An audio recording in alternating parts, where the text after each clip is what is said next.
Is it a version to strike a balance between the Chinese version of integrated Asian unity and the Japanese version of a greater Asia Pacific Union, including incorporating Australia and America?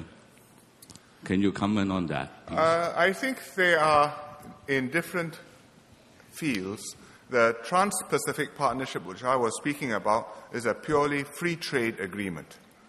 And it starts small, and gradually countries or economies will accede to it, and it will, we hope, become significant. Certainly, if America exceeds, Australia exceeds, and we have Vietnam and Peru join in, it will be a very significant entity which people will take note of and will take advantage of. I think what Prime Minister Hatoyama of Japan is talking about when he says an East Asia community is a long-term vision for Asia in which many different aspects of life are integrated together. He's talked about a free trade area between Japan, Korea, and China. He's talked about an Asian common currency like an euro, which he acknowledges is something which is a very long way off.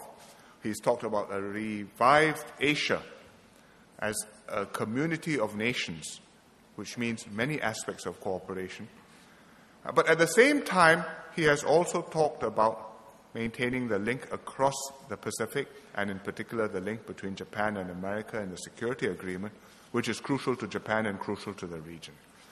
It's a long-term vision. Mr. Hatoyama himself has said that premature to discuss who is a member and what exactly the shape is. So it's something which we will see discussed and perhaps will gradually take form as countries make progress. China doesn't have a similar vision. They have not propounded a similar vision. We do have practical, real groupings which already are in existence.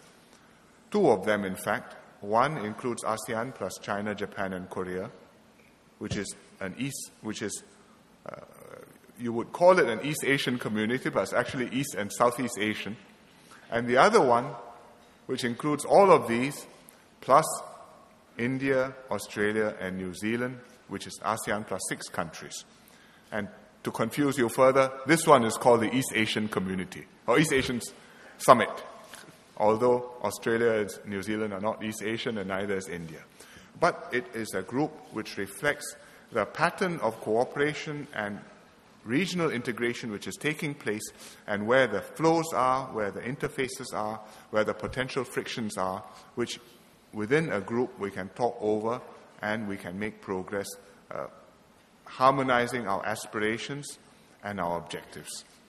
So there are different overlapping, rather messy structures, but it's the way the region has evolved.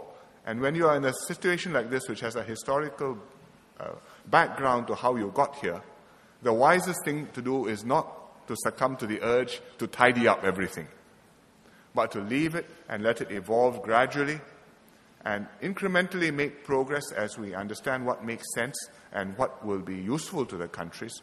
And as the balance of influence and economic strength shifts, to adjust so that we stay current and all participants can benefit from a stable but not frozen region.